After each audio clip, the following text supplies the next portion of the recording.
MCR Antiviral Shirts.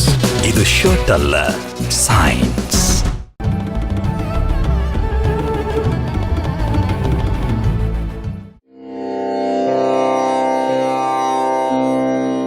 Thirukkural அதிகாரம் பொறை உடைமை. குறள் எண் 155. ஒருத்தாரை ஒன்றாக வையாரே வைப்பர் பொறுத்தாரை பொன் போல் பொதிந்து. பதிலுக்கு பதில் சண்டை போடுபவரை மதிக்காத உலகம் பொறுமையாக இருப்பவரை பொன் போல போற்றும்.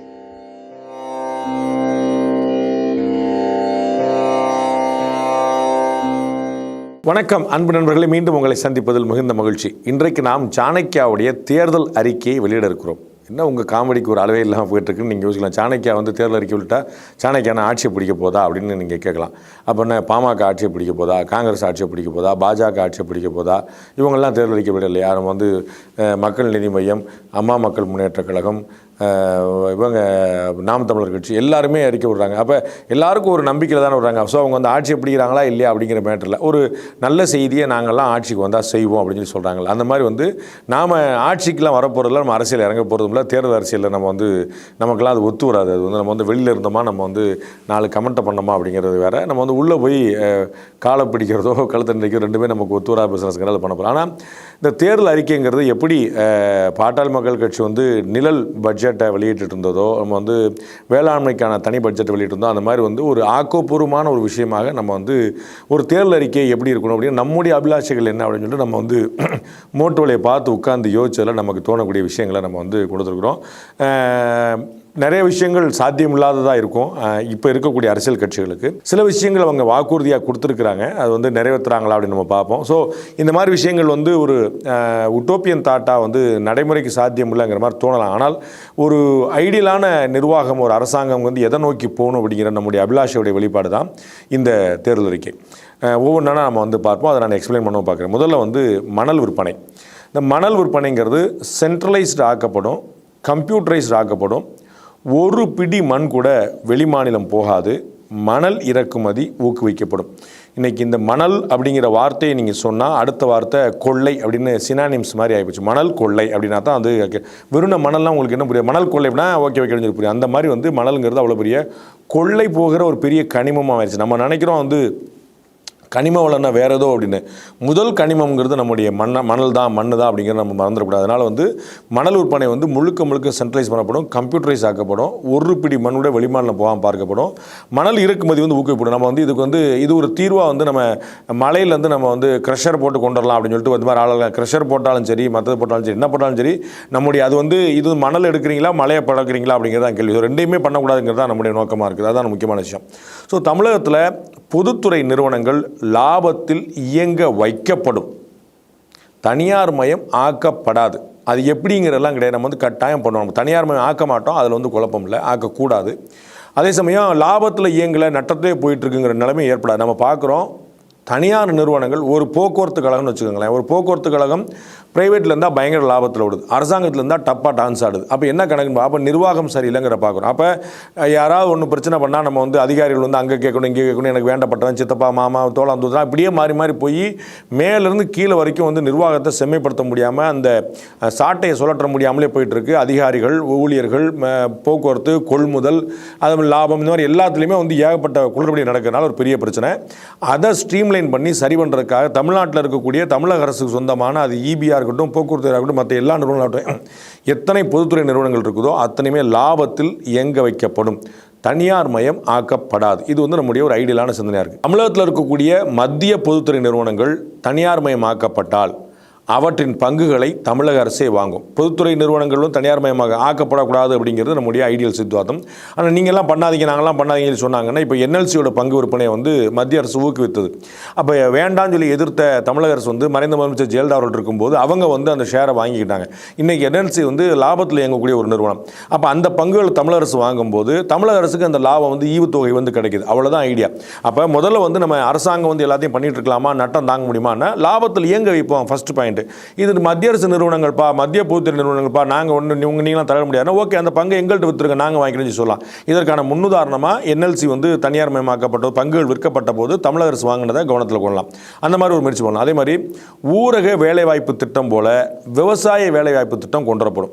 ஊரக வேலைவாய்ப்பு திட்டங்கிறது வெறுமனே வந்து சைடில் வந்து காவா வெட்டுறது, வாய்க்கா வெட்டுறது, இந்த ஏரி குளத்தை தூர்வாரதுன்னு சொல்லிட்டு அது பேரளவுக்கு தான் நடக்கிற பார்க்குறேன். 100 நாள் 150 நாள் எவ்வளோ அப்படின்னாலும் அது வந்து ஒப்புக்கு நடக்கிறதுக்கு நான் சாட்சி 100 இடங்களில் நான் பார்த்துருக்கிறேன். அந்த மாதிரி ஒப்புக்கு நடக்காமல் உருப்படியாக நடக்கிறதுக்கான விஷயம் பண்ணோம். அதை வந்து விவசாயத்துக்கு நம்ம அதிகமாக பயன்படுத்துவோம். இது நடைமுறை சாத்தியமா அப்படின்னு பலமுறை கேள்வி எழுந்திருக்கு. நிதியமைச்சர் நிர்மலா சீதாராமன் அவர்களே இது நடைமுறை சாத்தியம் இல்லைன்னு சொல்லி சொல்லியிருக்காங்க. பட் எல்லாமே ட்ரை பண்ணி பார்த்தா சாத்தியம். அந்த மாதிரி 100 நாள் வேலைவாய்ப்பு திட்டம் கொடுக்க முடியுமான்னு நம்ம கேள்வி கேட்டோம். காங்கிரஸ் கவர்மெண்ட் அந்த திட்டத்தை கொண்டு வந்தாங்க. இன்னைக்கு வந்து அதை வந்து மத்திய அரசு வந்து பெரிய திட்டமாக கொண்டு போயிட்டு இருக்கு. ஸோ நம்ம வந்து நிச்சயமாக கொண்டு வர முடியும் நம்புகிறோம். விவசாயத்துக்கு இந்த ஊரக வேலைவாய்ப்பு திட்டத்தை பயன்படுத்தணும். அதில் வந்து பாதி சம்பளம் அரசாங்கமே இருக்கும், மீதி சம்பளத்தை மட்டும் விவசாயி கொடுத்தா போதும். ஸோ விவசாயிக்கான செலவு வந்து பாதியாக குறையும். நாம் அரசாங்கங்கிறது சம்பளம் கொடுக்க வேண்டிய செலவுங்கிறது பாதியாக குறையும். ஸோ அரசாங்கத்துக்கும் லாபம், விவசாயிகளுக்கும் லாபம்.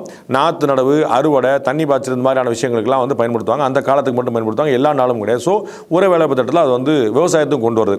அதே மாதிரி ஊரக வேலைவாய்ப்பு திட்டத்தில் போல நகர்ப்புற வேலைவாய்ப்பு திட்டத்தையும் கொண்டு வருது. ஊரக வேலைவாய்ப்பு திட்டம் வந்து வெறும் கிராமப்புறங்கள் மட்டும் இல்லாமல் இன்றைக்கி நகர்ப்புற ஏழைகள் அப்படிங்கிறது ரொம்ப முக்கியமான ஒரு செக்மெண்ட்டாக இருக்குது, ஒரு பெரிய பிரச்சனையாக இருக்கிறனால அதுலேயும் வந்து ஒரு வேலைவாய்ப்பு திட்டம், நகர்ப்புறத்துக்கான வேலைவாய்ப்பு கொண்டு வரணும். அது எப்படின்னா செக்யூரிட்டி முதல் செக்ரட்டரியேட் வரை எந்த பணிகளாக இருந்தாலும் அங்கே வந்து எவ்வளவு வேலைவாய்ப்பெல்லாம் கொண்டு வர முடியுமோ மாறி மாறி அவங்களுக்கு கொடுத்துட்டு இங்கே இருக்கவங்களுக்கான வேலைவாய்ப்பை உருவாக்குறது. அது தற்காலிக பணிகளாக இருக்கும், சிறாசார் இப்போ ஒன்றுமே இல்லை.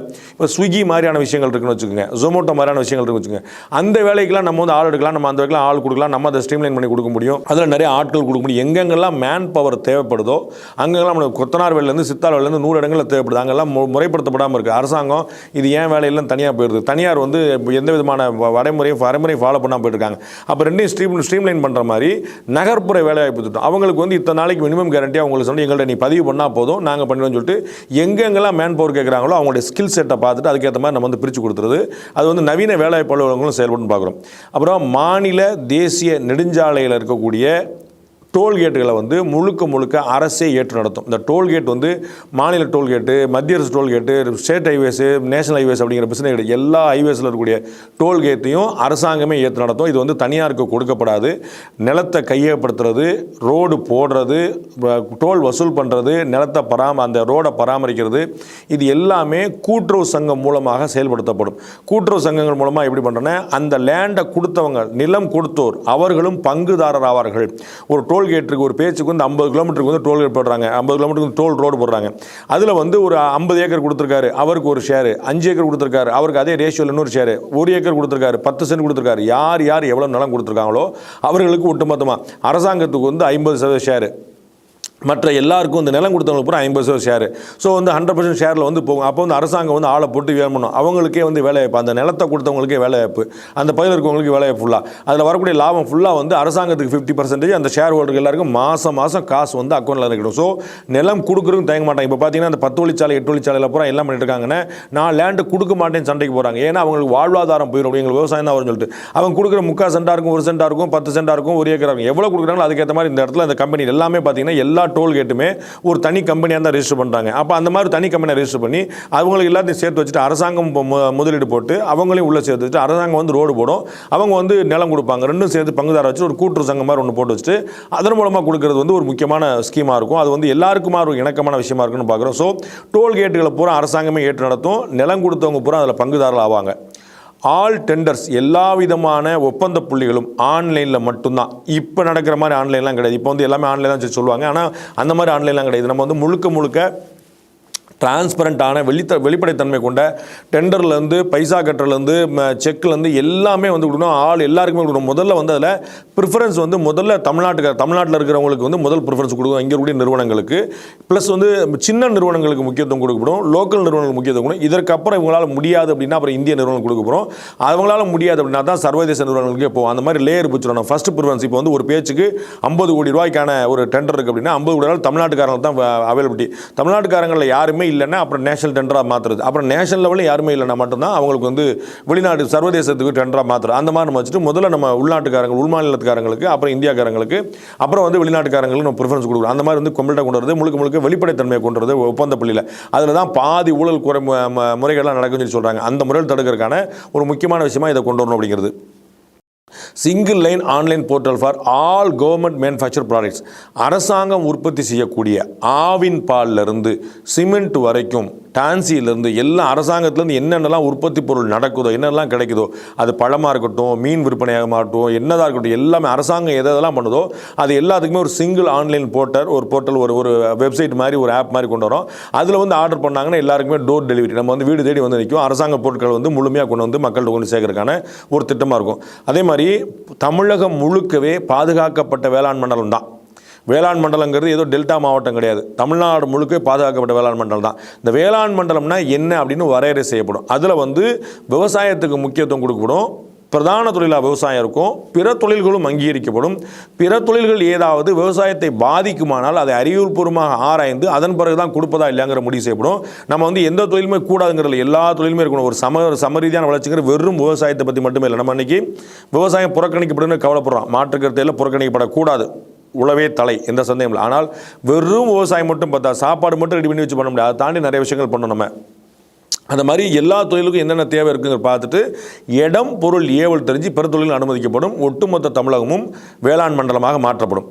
தனியாருடன் இணைந்து மாவட்டந்தோறும் அனைத்து பயிர்களுக்கும் கொள்முதல் நிலையங்கள் அமைக்கணும். எல்லா பயிருக்கும் வந்து கொள்முதல் நிலையம் அமைக்கப்படும். மாவட்டந்தோறும் கொள்முதல் நிலையம் அமைக்கப்படும்.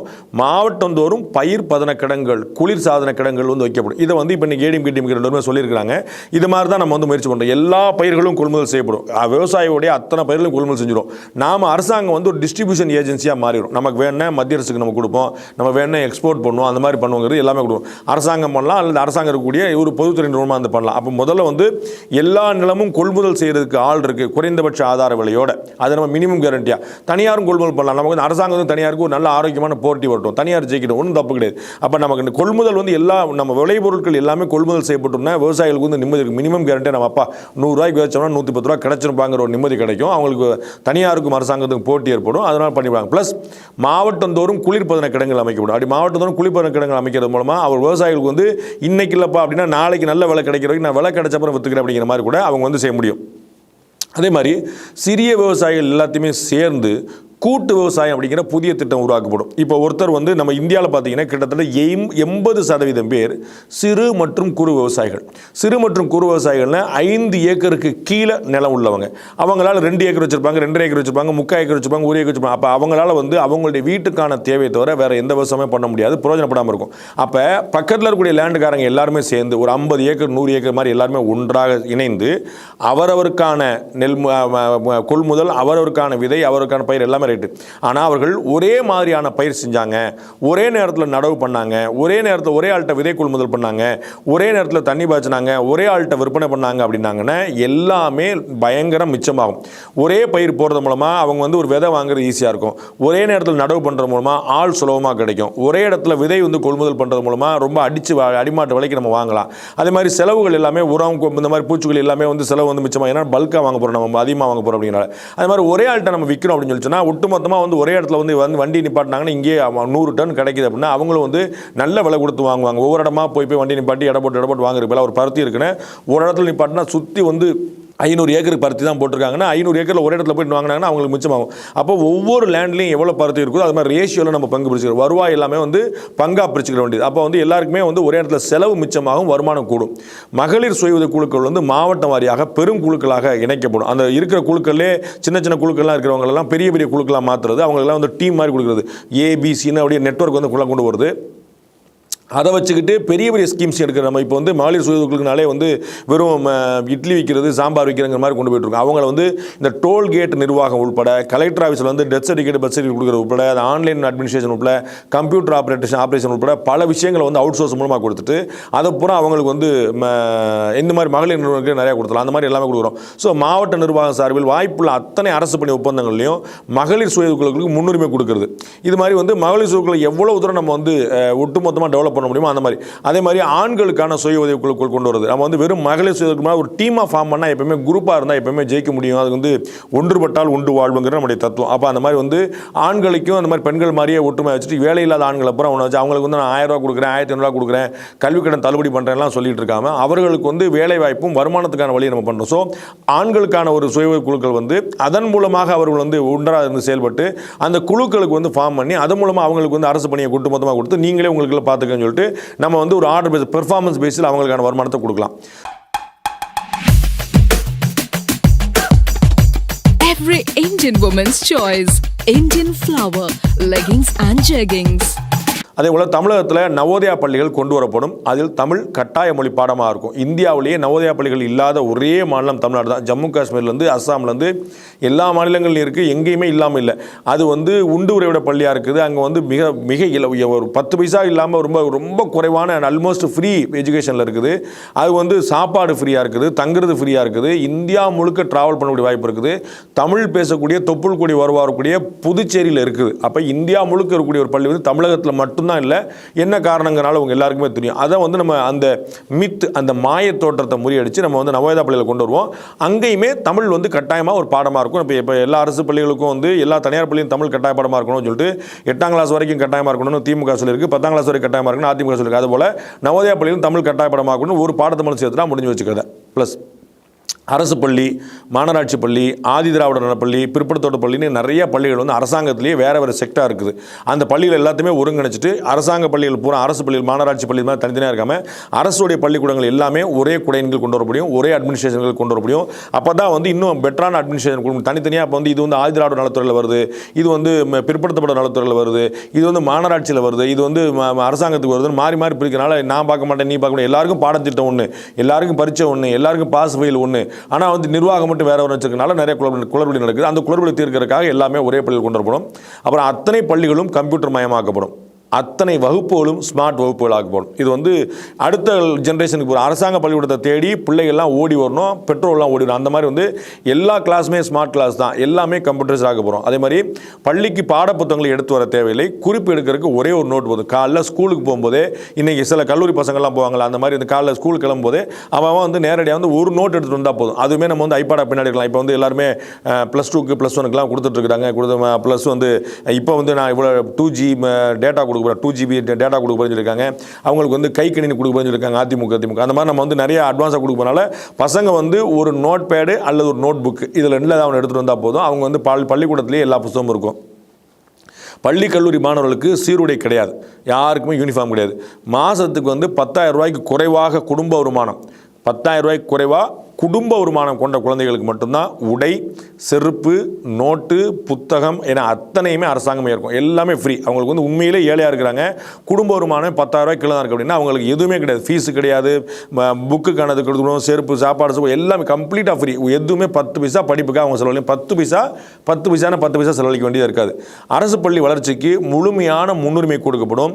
கட்டமைப்பு, கட்டடங்கள், சிறப்பு பயிற்சி, இடஒதுக்கீடு எல்லாமே வந்து ஃபஸ்ட்டு டாப் மோஸ்ட் ப்ரையாரிட்டி வந்து அரசு பள்ளிக்கும் அரசு பள்ளி மாணவர்களுக்கு தான். இந்த மாதிரி எல்லாமே வந்து முழுக்க நம்ம ஃபஸ்ட்டு ப்ரையாரிட்டி அங்கே வச்சுட்டோம்னா ஒரு கிளாஸான விஷயம் அரசு பள்ளியில் தேடி மாணவர்கள் வர்றதுக்கான வாய்ப்புகள் அதிகமாக இருக்கும்.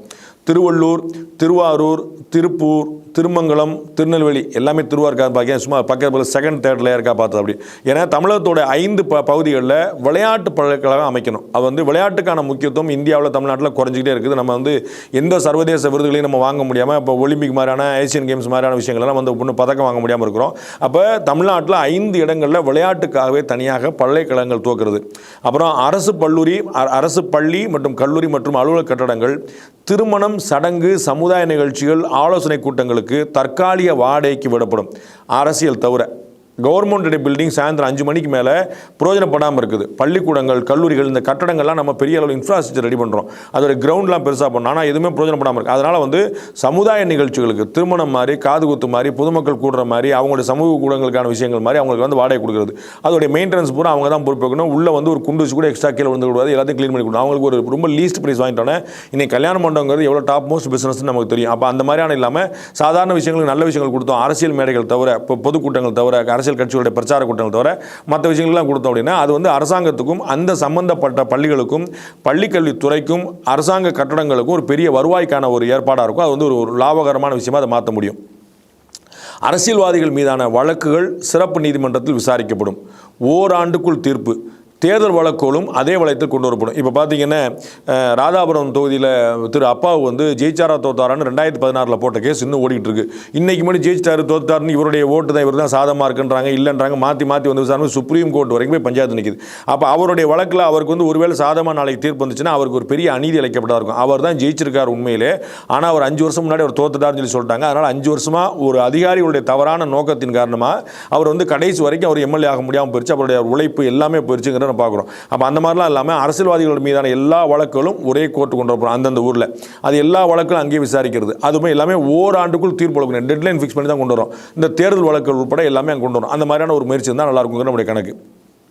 கொடும் குற்றங்கள் அனைத்துமே விரைவு நீதிமன்றத்தில் விசாரிக்கப்படணும். எல்லாத்துக்குமே வந்து எக்ஸ்பிரஸ் கோர்ட்டு தான். அது வந்து வேகமாக அது ஒரு பாலியல் வன்புணர்ச்சி, கொலை, கொள்ளை, போதை மருந்து, தேச துரோகம் இது மாதிரியான கடுமையான குற்றங்கள்லாம் எது இருந்துச்சோ அது அத்தனையுமே வந்து விரைவு நீதிமன்றம் தான். எல்லாத்துக்கும் சிறைப்பு நீதிமன்றம், விரைவு நீதிமன்றம் அதான் தடை போட்டு அடிச்சு விட்டுறணும். சிறை குறைப்பு நடவடிக்கையாக சின்ன சின்ன மிஸ்டேக்ஸ் தவறுகள் இருக்குது பார்த்தீங்களா, இந்த சும்மா கேலி பண்ணால் வந்து ஜாலி பண்ணால் அந்த பிக் பாக்கெட் அடித்தா அந்த மாதிரி சின்ன சின்ன விஷயங்கள்லாம் கடுமையான அபராதம் விதிக்கிறது, கடுமையான வந்து ஒரு 4 அடி சாத்திட்டு அப்படியே அனுப்பி விட்றது. ஜெயில் மாதிரியான விஷயங்கள்லாம் வந்து தேவையில்லாமல் போய் இடத்த அடைச்சிட்டு கூடாது. ஏன்னா வந்து என்ன சின்ன குற்றங்களுக்கு வந்து கடைசி வரைக்கும் பயங்கரமான தண்டனை கொடுத்துட்டு அவங்க உட்காந்துட்டு அவருக்கு 3 வேளை சாப்பாடு போட்டு தண்டமாக உட்காந்துட்டு அவனை திருந்துறதுக்கான வாய்ப்பு கிடைக்காம அங்கே போய் இன்னும் 4 கெட்டவங்க கூட அவன் சேர்ந்து இன்னும் மோசமான ஆளாக மாறக்கான ஏற்பாடு நடந்துருக்கு. ஸோ அதுலேருந்து அவன் வெளியே கொண்டு வரக்காக நம்ம வந்து சின்ன சின்ன குற்றங்களுக்கு சின்ன சின்ன தண்டனை அதோடு முடிச்சுடுறோம். தேவையற்ற அரசு வழக்குகள் அப்பீல்கள் எல்லாமே வாபஸ் பெறப்படும். நம்ம வந்து சும்மா நாட்டுக்கு வந்து எல்லாத்துக்குமே கவர்மெண்ட் வந்து கேஸ் போடுற ஆளாக இருக்கக்கூடாது. கவர்மெண்ட் தப்பு பண்ணால் மட்டும்தான் உள்ள தலையிடும். கவர்மெண்ட்லேருந்து ஒருத்தர் கேஸ் போட்டிருக்காருன்னா நியாயம் இருக்கா இல்லையான்னு பார்க்கணும். தேவையில்லாத அப்பீலுக்குலாம் போயிட்டு மாறி ஈகோ கிளாஷ் பார்த்துட்டு இவன் என்ன கேஸ் போடுறது, நம்ம மேலே என்ன தண்டனை வரும்னு சொல்லிட்டு எல்லாருமே வந்து அப்பீல் மேலே அப்பீலாக போயிட்டு இருப்பாங்க. அரசாங்க வக்கீல்கள் தான் லாபம், எல்லாத்துக்கும் நேரம் வரையும். அதனால் வந்து அது பண்ணாமல் அரசாங்கத்துடைய வக்கீல் வழக்குகள் வந்து ரொம்ப குறைக்கப்படும். அரசாங்கம் அநேகமாக அப்பீலுக்கே போகாது அன்லஸ் அன்டில் ஒரு பயங்கரமான ஈடு செய்ய முடியாத இழப்பு ஏற்பட்டாலே தவிர. காவல்துறையோட எண்ணிக்கை வெகுவாக அதிகரிக்கப்படும். கிட்டத்தட்ட 650 பேருக்கு ஒருத்தர் மாதிரி தான் ஒரு காவல்துறையோட எண்ணிக்கை தமிழ்நாட்டில் இருக்குது. அது வந்து ரொம்ப வெகுவாக குறைக்கணும்.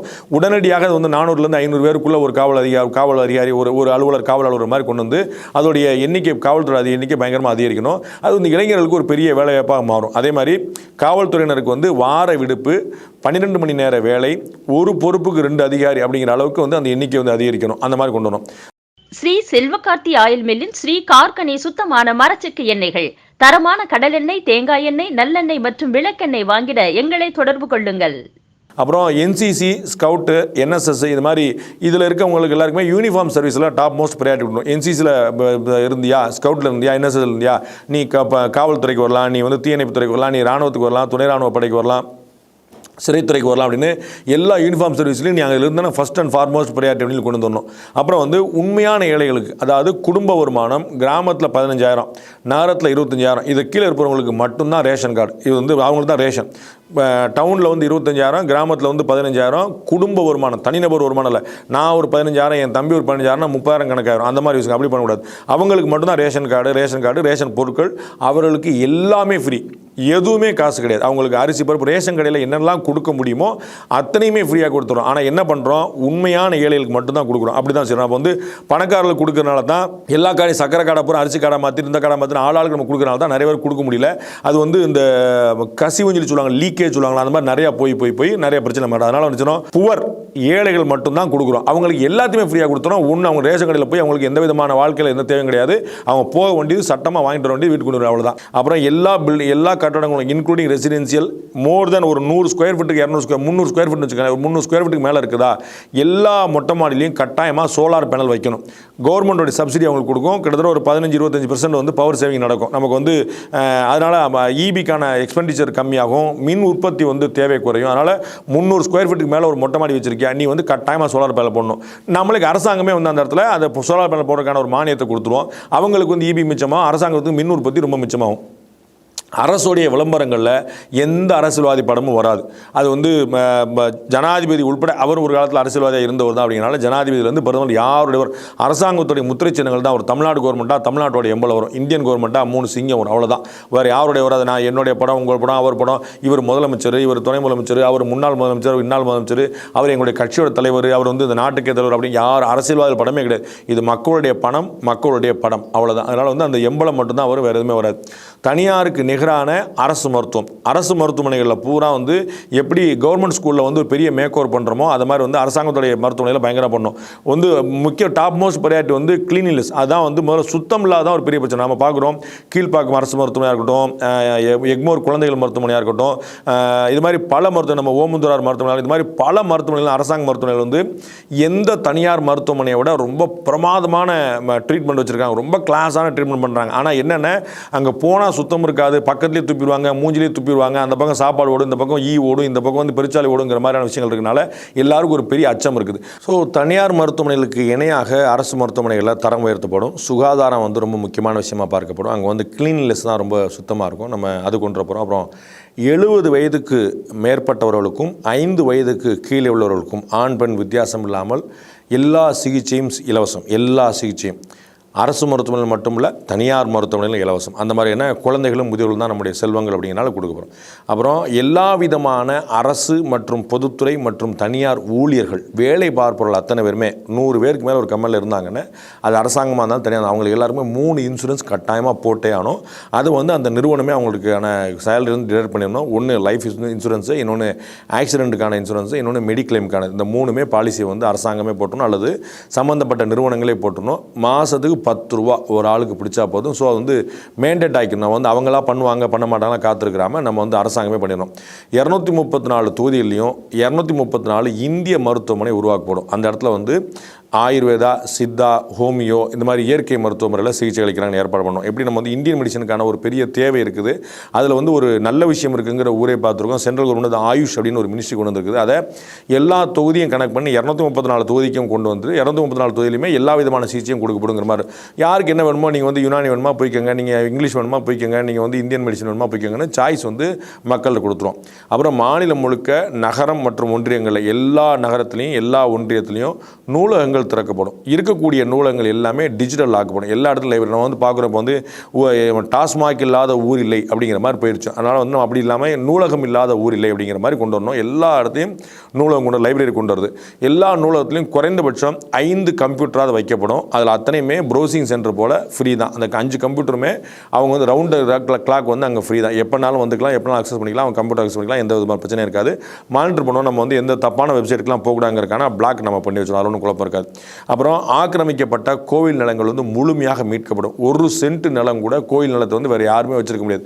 ஏதாவது ஒன்று ஆக்கிரமிப்பாக இருந்துச்சு, அது எத்தனை வருஷத்துக்கு முன்னாடி அந்த ஆக்கிரமிச்சே 100 வருஷம் ஆச்சு, ஆக்கிரமிச்சு 50 வருஷம் ஆச்சு, எத்தனை வருஷம் ஆச்சு, கோயில் நிலமாக இருந்தால் உடனே கட்டாமல் மீட்கப்படும் அப்படிங்கிற உத்தரவாதப்படுத்தணும். அப்புறம் கோயில் நிலங்களுடைய வாடகை, குத்தகை, சந்தை நிலவரப்படி வசூலிக்கப்படும். நம்ம வந்து எப்படி கைட்லைன் வேல்யூன்னு கொண்டு வராங்களோ அதே மாதிரி வந்து கைட்லைன் வேல்யூவை ஃபேஸ் பண்ணி அதை வந்து கைட்லைன் வேல்யூவை பேஸ் பண்ணி அதை வச்சு எல்லாருக்குமே வசூல் பண்ணணும். சும்மா வந்து 50 ரூபாயில் கொடுங்க, 100 ரூபாயில் கொடுங்கிற மாதிரி இல்லாமல் முழுக்க மார்க்கெட் ரேஞ்சில் இருந்திருக்கும். அப்போ தான் கோயிலுக்கான வருமானம் வரும். கோயில்களை வந்து அரசாங்கம் வந்து காசு பிடுங்கிறதுக்கான இடமா பார்க்காது, கோயில்கள் தன்னுடைய தேவைக்கான விஷயங்களை கொண்டு வர முடியும். நம்ம பார்த்துருக்கோம்.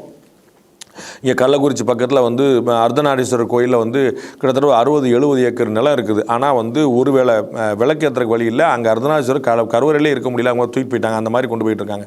ஸோ அந்த மாதிரிலாம் நிலைமையை மாற்றுறதுக்கான ஒரு வழியாக இந்த இது இருக்கும். நம்ம வந்து முழுக்க சந்தை வழிகாட்டு நெறிமுறைப்படி நம்ம வந்து வாடகையோ குத்தகையோ எல்லாமே நம்ம பண்ணுவோம். அதே மாதிரி 365 நாளும் நீர் இருக்கும்படி கோயில் குளங்கள் வந்து தூர்வாரப்படும்.